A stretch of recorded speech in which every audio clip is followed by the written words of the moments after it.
avant d'introduire le modérateur, comme je disais tout à l'heure, nous avons le plaisir d'avoir notre directeur général, M. Chersidi Sow, qui est le directeur de l'École nouvelle en éducation spécialisée, qui est l'initiatrice de ce webinaire. Nous allons lui laisser tout simplement le mot de bienvenue pour lancer le webinaire. Monsieur Sow, vous avez la parole. Ah, voilà. Merci, Monsieur Tafsir Seck, directeur des études de l'École nouvelle en éducation spécialisée. Donc, c'est avec un réel plaisir que l'École nouvelle en éducation spécialisée remet sur la table un webinaire pour réfléchir ensemble avec tous nos acteurs, tous nos amis.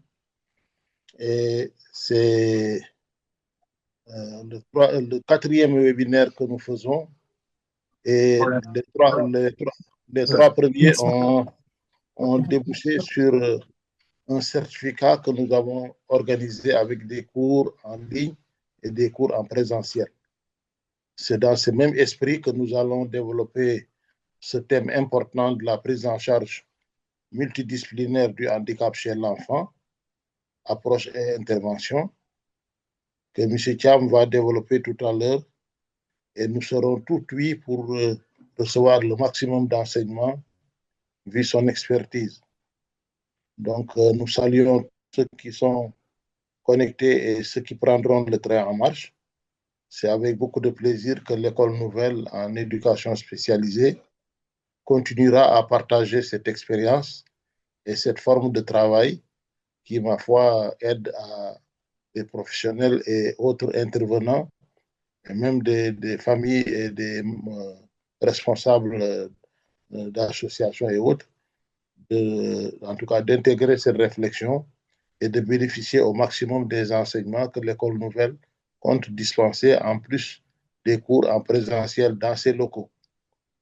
Je rappelle bien que nous sommes dans la formation en licence éducation spécialisée, baccalauréat plus 3 années de formation, et moniteur éducateur, brevet de collège plus 3 années de formation. Et toute cette dynamique entre dans le cadre de l'appui que nous devons au pouvoir public pour venir en appui, en appoint sur les principes de formation de la jeunesse sénégalaise et de la jeunesse africaine. Donc cet esprit reste constant et c'est tout un plaisir pour nous de vous recevoir ce soir, cet après-midi, pour la réflexion que nous voulons féconde et largement partagée. Voilà, en guise d'introduction, ce que je voulais dire à tous les participants en les remerciant d'avance de leur confiance et espérons que cette dynamique de collaboration va encore continuer pour nous. Merci à vous. Merci, directeur. Merci beaucoup, monsieur le directeur général. Madame la présidente,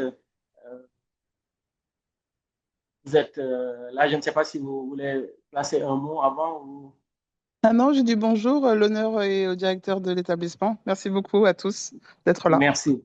Merci infiniment. Alors, je voudrais, Madame, Messieurs, chers participants, vous souhaiter la bienvenue à notre webinaire d'aujourd'hui qui est intitulé tout simplement La prise en charge multidisciplinaire du handicap chez l'enfant, approche et intervention. Mais vous aurez compris que le fil conducteur de ce webinaire, c'est reconnaître, accompagner et inclure, ce qui constitue un engagement pour les enfants en situation de handicap. Je pense que tout simplement, tout au long de ce webinaire, nous aurons à discuter de ce triptyque-là, reconnaître, accompagner et inclure. Je suis Tamsir Amadou Seck, donc je suis le directeur des études de l'École nouvelle en éducation spécialisée et j'ai le plaisir de modérer cette session qui, je vous assure, promet d'être très enrichissante, très instructive au regard du profil de notre cher intervenant que je vais vous présenter sous peu. Comme l'a dit M. le directeur général, ce webinaire s'inscrit dans une démarche constante qui est celle de l'ENES, qui est une démarche de sensibilisation et d'action pour la prise en charge des personnes en situation de vulnérabilité et plus largement pour une société inclusive. Au cours des minutes que nous aurons à partager, nous aurons à explorer différents aspects tout simplement relatifs à la thématique. Je veux parler des différentes formes de handicap et leur reconnaissance. Nous aurons à parler des stratégies d'accompagnement adaptées pour la prise en charge donc, de l'handicap chez l'enfant, les méthodes d'inclusion que l'on peut rencontrer et qui s'avèrent efficaces en milieu scolaire ou en milieu social. Et nous parlerons aussi des ressources et dispositifs qui sont disponibles pour les familles et les professionnels. Pour traiter de ce thème, on ne pouvait mieux choisir que l'intervenant de ce soir, qui est M. Hassan Thiam, que nous avons le privilège d'accueillir. M. Hassan Thiam est le directeur des sports et de la formation de Special Olympics Sénégal. M. Thiam a rejoint Special Olympics Sénégal en 2003 comme coach bénévole. Il est le coordonnateur du projet Play Unified, Learn Unified, mené en partenariat avec le ministère de l'Éducation nationale. M. Thiam a sous sa responsabilité l'ensemble des coachs bénévoles de Special Olympics. Il a participé aux Jeux olympiques, aux Jeux mondiaux de Special Olympics d'Athènes de 2011 comme coach d'athlétisme et adjoint au chef de délégation lors des Jeux mondiaux de 2015 à Los Angeles. Il a été aussi chef de délégation en 2019 à Abu Dhabi et en 2023 à Berlin. M. Thiam est un athlète international qui est affilié à la Fédération sénégalaise d'athlétisme de 1996 à 2011. Il était coureur de 400 mètres et plat. Il a été plusieurs fois champion du Sénégal et champion des Jeux de la francophonie. M. Thiam est entraîneur de niveau national et international et il est préparateur physique d'arbitre. Aujourd'hui, toute cette expertise, il la met au service tout simplement des enfants qui sont en situation de handicap. Et donc, nous allons tout simplement, M. Thiam, vous passer la parole, mais ce n'est pas sans rappeler quelques points pratiques. Après votre intervention, on va ouvrir une session de questions-réponses, donc d'échanges avec l'ensemble des participants à ce webinaire. Et nous invitons tout simplement ceux qui sont connectés au moment de l'intervention de M. Thiam de fermer leur micro pour permettre de faciliter tout simplement le travail. Et en cas de besoin, s'ils veulent prendre la parole, d'utiliser la fonction lever la main qui est dans le truc là pour poser leurs questions et tout simplement on pourra interagir. Nous aurons aussi un œil rivé sur le chat pour ceux qui peut-être ont des problèmes de tout là pour faciliter les échanges. Donc, en tout cas, nous sommes sûrs que M. Thiam va nous entretenir de ce thème avec beaucoup d'intérêt et nous invitons les uns les autres à participer activement à ces échanges-là. Et nous allons donner la parole immédiatement à M. Hassan Thiam, à qui nous remercions infiniment d'avoir accepté de venir partager son expérience, mais aussi de participer à un débat pour une société beaucoup plus inclusive à travers la reconnaissance du handicap chez l'enfant. M. Thiam, merci beaucoup et vous avez la parole. Merci beaucoup.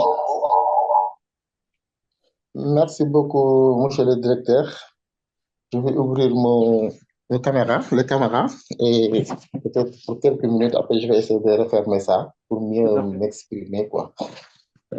Merci beaucoup, monsieur le directeur. Merci beaucoup, monsieur le président. Et merci beaucoup, monsieur le modérateur, de m'avoir associé à cette webinaire. Et vraiment, chers participants, aussi, je vous remercie de la confiance que vous avez envers moi pour présenter le thème qui est vraiment intéressant, un thème vraiment qui a besoin d'être vraiment multiplié dans les écoles spécialisées pour que les gens puissent mieux connaître exactement qu'est-ce que nous faisons avec les enfants handicapés et exactement partager l'expérience qu'on a vécue depuis 2013 jusqu'à présent avec les personnes vivant avec handicap. Donc, vraiment, merci beaucoup à tout le monde. Je vous dis que la prise en charge multidimensionnelle du handicap chez l'enfant et approche intervention, vraiment, c'est quelque chose de très intéressant. Pour vous commencer, parce qu'il y a un sommaire qu'on va essayer de faire et ce sera accentué sur 4 secteurs, c'est-à-dire les acteurs de la prise en charge des personnes handicapées, des enfants. Et deuxième, on aura l'approche, on aura aussi les bénéfices et enjeux et défis. Et en sixième partie, on aura une conclusion concernant tout ce qu'on a dit. Maintenant, en introduction, nous tous nous savons que c'est quoi l'handicap. L'handicap, d'une manière générale, les gens ils parlent d'handicap. Il y a plusieurs types d'handicap. Il y a l'handicap moteur, qui sont les enfants qui sont handicapés physiquement, avec des bras coupés, avec des jambes coupées. Il y a là aussi qu'on appelle l'handicap sensoriel, peut-être avec les gens qui n'entendent pas bien. Il y a aussi l'handicap intellectuel, qui sont les trisomie 21, qui sont les autistes, qui sont les IMC, qui sont les hydrocéphalies. Tout ça, ce sont les types d'handicap intellectuel. Il y a l'handicap aussi neurodéveloppement mental. Peut-être ce sont les gens qui sont dans la rue, peut-être qu'ils ont des troubles mentaux et qui ont besoin d'être assistés. Et pour cela, ils représentent pour les enfants, sa famille et les professionnels. Et tout ça, ce sont des trucs qui sont sur place. Une prise en charge efficace repose sur une approche multidimensionnelle visant à répondre globalement à plusieurs besoins. Et pour ces acteurs-là, on a besoin de plusieurs acteurs pour faire cette prise en charge. On ne peut pas parler de prise en charge sans parler d'accompagnement. Parce que pour faire la prise en charge, il faut des médecins, il faut des paramédicaux, il faut des psychologues, il faut des éducateurs spécialisés, il faut la famille. On ne peut pas parler aussi de prise en charge sans parler de l'accompagnement de ces spécialités que je viens de citer. Toutes ces personnes-là, ils ont besoin d'assister l'enfant handicapé parce qu'ils ont des problèmes de cœur. Les enfants qui sont la majeure partie des personnes handicapées sont des handicapés physiques, peut-être ce sont des déficients intellectuels, peut-être ce sont des handicapés sensoriels que je viens de citer. Les pédiatres, les neurologues, les orthopédies, les pédiatres, tout ça, ce sont des personnes qui doivent intervenir chez l'enfant pour lui permettre de grandir. Les paramédicaux, ils ont besoin d'assister l'enfant pour pouvoir développer leur capacité de pouvoir parler, de pouvoir faire des massages et faire beaucoup de choses chez l'enfant. Donc, ces personnes-là, ils ont besoin d'assister ces enfants déficients intellectuels, ces personnes handicapées. Et l'accompagnement émotionnel, social de l'enfant et sa famille. La famille qui est au cœur des processus avant et pendant, c'est tellement important parce qu'on ne peut rien faire sans les familles. Et aussi, on a besoin d'éducateurs spécialisés. Ces éducateurs spécialisés, ils sont là pour assister les enfants handicapés. Peut-être il y a des enfants handicapés physiquement, il y a des enfants handicapés intellectuellement. Et toujours, l'éducateur spécialisé a été formé uniquement pour assister ces personnes vivant avec handicap. Donc, pour vous dire que c'est tellement important, on les appelle les AVS, auxiliaires de vie scolaire. Comme je disais tout à l'heure, la famille est au cœur de toutes les interventions. Donc, ils ont besoin d'être associés par rapport à tout ce que nous faisons par rapport aux athlètes handicapés. Vous voyez, et tout ça, on l'expérimente sous forme d'image pour vous dire que ils ont besoin d'être assistés, ils ont besoin d'être compris pour mieux rentrer dans leur monde, pour mieux les assister, pour mieux les accompagner. Et tout cela, ça demande des approches d'intervention. On a plusieurs types d'approches. On a ce qu'on appelle l'approche biomédicale, diagnostique, pour voir est-ce qu'il est cardiopathie, pour voir est-ce qu'il a des crises d'épilepsie, pour faire beaucoup de diagnostics, pour comprendre les pathologies associées à ce type d'handicap. Et tout ça, ça demande des traitements, ça demande un suivi médical. Donc, il faut une approche biomédicale pour connaître réellement il vit de quoi, il a besoin de quoi, et qu'est-ce qu'on doit faire avec l'enfant handicapé, parce qu'il a besoin de tout cela.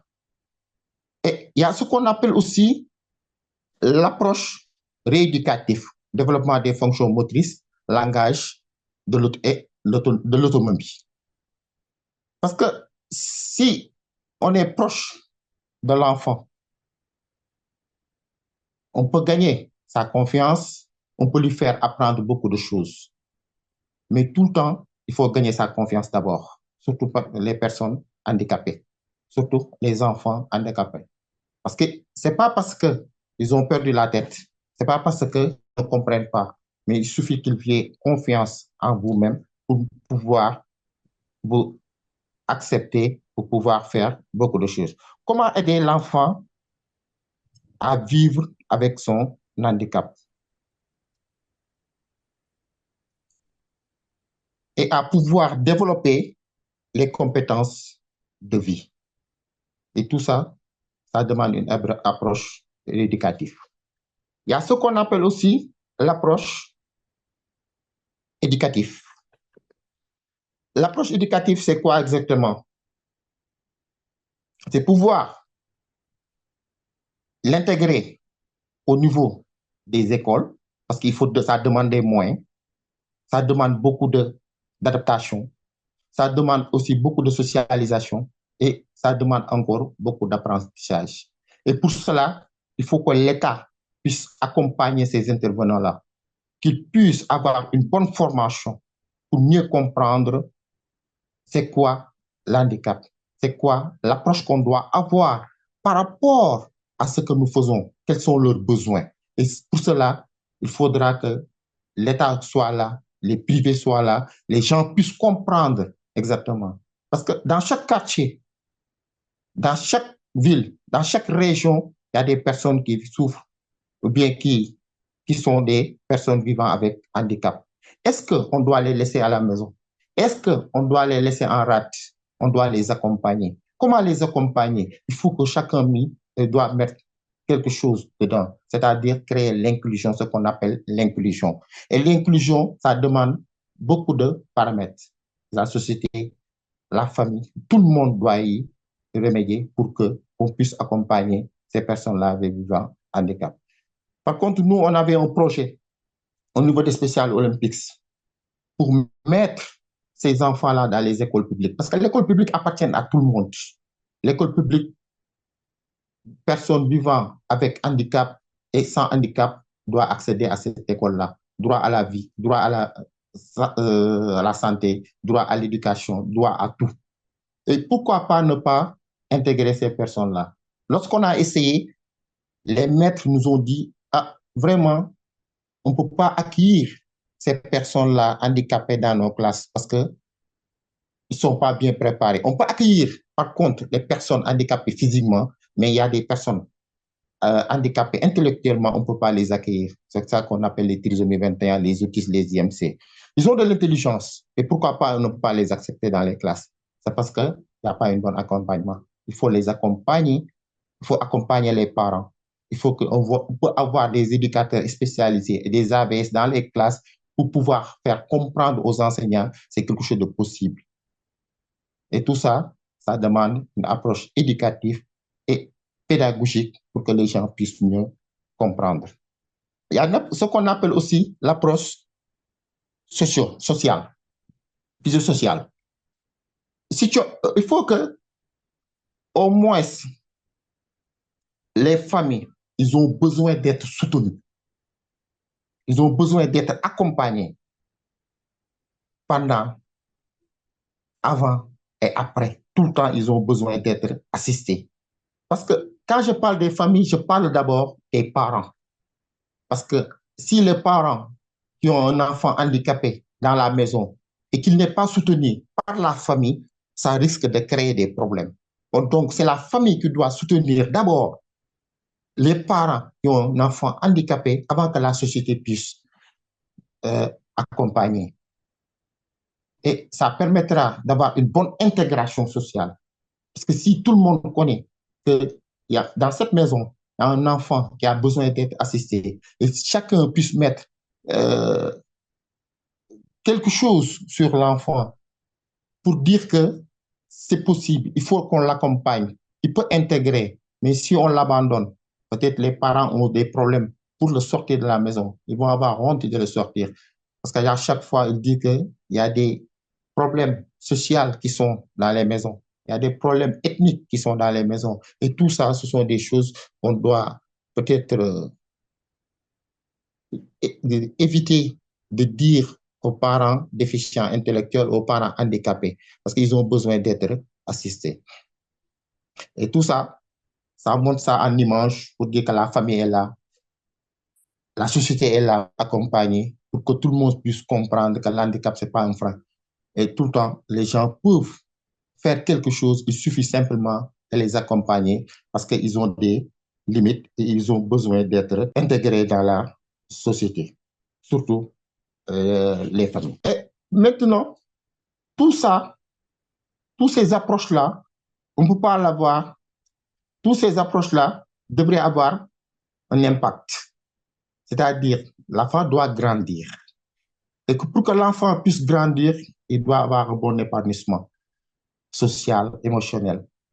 Et pour cela, il faut que la société aussi, je reviens toujours sur la société, il faut que la société puisse faire quelque chose. C'est-à-dire, par contre, l'exemple que nous avons, la meilleure intégration dans la société pour les enfants handicapés, c'est le sport. Et on a préféré prendre le sport comme modèle pour pouvoir intégrer ces personnes vivant avec déficience intellectuelle ou bien avec handicap. Parce qu'ils s'expriment mieux en faisant du sport. On les connaît mieux en faisant du sport. Et on peut connaître leurs besoins en faisant du sport. Et à ce moment-là, on peut les orienter. Et comment on peut les orienter? Nous, quand on vient aux séances d'entraînement et quand on vient pour faire des activités sportives avec eux, ou bien faire des activités avec les enfants handicapés, on les rassemble, on parle avec eux. À un même moment, il y a les parents qui sont à côté pour dire, OK, les gens là sont en train de faire quelque chose pour nos enfants handicapés. Et par contre, nous, qu'est-ce qu'on peut faire pour nos enfants? Est-ce qu'ils ont le droit d'aller à l'école publique? Est-ce qu'ils ont le droit d'aller en colonie de vacances? Est-ce qu'ils ont le droit d'aller? Et tout ça, ça demande beaucoup de réflexion. Donc, ils doivent bénéficier de ces approches-là pour qu'on puisse les intégrer facilement dans la société. Et tout cela, on ne peut pas le faire sans fixer des objectifs et continuer les soins. Parce que, d'accord, il est handicapé. Il a besoin de quelque chose. Comme je disais tout à l'heure, les pédiatres sont là, les médecins sont là, les neurologues sont là, tout le monde est là. Et tout ça, il faut se dire, travail à synergie pour dire que, OK, d'accord, mais fixons les objectifs et continuons les soins. C'est-à-dire, continuer les soins, c'est quoi? Faire un suivi médical, qu'il puisse avoir un corps sain, un esprit sain dans un corps sain, pour pouvoir continuer à faire ces activités. Donc, c'est la meilleure inclusion scolaire et sociale qu'on peut faire par rapport à ces personnes handicapées. Aussi, il faut les renforcements spécifiques et éducatifs pour les éducateurs. Parce que chaque enfant a un besoin spécifique. La façon dont on traite un handicapé physique, c'est différent d'un trisomie 21 ou bien d'un autisme ou bien d'un IMC ou bien d'un hydrocéphalie. Ils ont besoin d'être assistés. Et spécifiquement, chacun a besoin de quelque chose.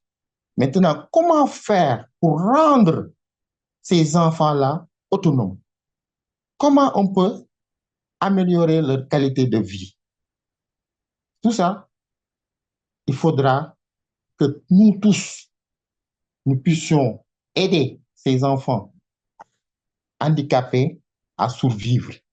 Comment? En fixant des objectifs, en se rassemblant, en mettant beaucoup de choses pour eux et en les considérant comme des êtres humains comme nous. Donc, il y a des bénéfices. L'approche multidimensionnelle est très importante pour nous, les enfants. Et aussi, il y a des enjeux et des défis. La communication entre professionnels. Parce que si le médecin suit, il fait ses diagnostics, il fait tout, et il fait passer le témoin à l'autre. Et par contre, ça ne suit pas, ça pénalise non seulement la famille, mais ça pénalise aussi les parents. Parce que les parents, ils ont besoin qu'on puisse assister leurs enfants. Parce que pour réussir tout cela, il faut que ces acteurs-là puissent coordonner. C'est pourquoi on parle de communication. Et cette communication-là, entre eux, permet une bonne synergie d'action. Et ces actions-là permettent à l'enfant déficient, à l'enfant handicapé de grandir. Et vraiment, tout cela demande que des professionnels ou bien l'acceptation des parents soit au cœur de tout cela pour qu'ils puissent amener les enfants dans le milieu médical, dans le milieu social et dans le milieu aussi scolaire. On a aussi une inégalité d'accès aux ressources, surtout en zone défavorisée. Parce que parfois, nous rencontrons des difficultés dans les zones, surtout dans les régions. Peut-être à Dakar, on a beaucoup de spécialités qui sont là. Les spécialités sont plutôt à Dakar ou bien dans les grandes villes. Parfois, les parents, ils n'ont pas assez de moyens pour accompagner leurs enfants handicapés parce qu'ils se disent que ça ne vaut pas le coup. Est-ce que ça vaut le coup d'amener mon enfant à l'hôpital? Qu'est-ce qu'ils vont me dire? Est-ce qu'il peut devenir, entre guillemets, normaux comme moi, comme les autres? Et tout ça, ça demande beaucoup d'accompagnement. Et pour avoir ces accompagnements-là, il faut qu'on ait une bonne formation des intervenants. Ce n'est pas parce qu'on est médecin, mais si on n'est pas spécialiste dans tel domaine, on a besoin d'avoir des informations. On ne peut pas former un médecin, mais on peut lui donner beaucoup d'informations par rapport à l'expérience qu'on a déjà vécue sur les personnes vivant avec handicap. Comment leur donner cette information sous forme de panel, sous forme de webinaire, sous forme de sensibilisation comme nous le faisons ainsi? Pour leur dire que, tel enfant, à quel âge, tel enfant, je les ai fait subir ça, ainsi de suite, ainsi de suite. Et il a changé de comportement par rapport à beaucoup de choses. Et parfois, il y a des formations qui sont dans les milieux de l'handicap et des expériences qu'on a déjà vécues. Si on parvient à partager toutes ces expériences-là, vécues en tant que coordinateur, moi, vécues en tant que coordinateur du projet Play Unified, Learn Unified, c'est-à-dire apprendre ensemble et jouer ensemble. Lorsqu'on a vu des enfants handicapés fréquenter les quartiers, et dans chaque quartier, il y avait un établissement public. Cet établissement public-là appartenait à tout le monde. Et on s'est dit, pourquoi pas ils ne vont pas à l'école? On a formé des enseignants. On les avait formés sur l'handicap. On les a sensibilisés. On les a amenés des AVS dans leur classe. Et ils ont accepté les personnes handicapées dans leur salle de classe. Ils n'avaient pas compris, mais finalement, ils se sont dit, ils ont rejeté beaucoup de personnes handicapées dans leur classe parce qu'ils ne savaient pas. Ils ne comprenaient pas. Mais depuis qu'ils ont commencé à fréquenter les personnes handicapées physiques, intellectuelles, sensorielles, ils ont compris qu'il y avait des démarches à faire. Et ces démarches-là,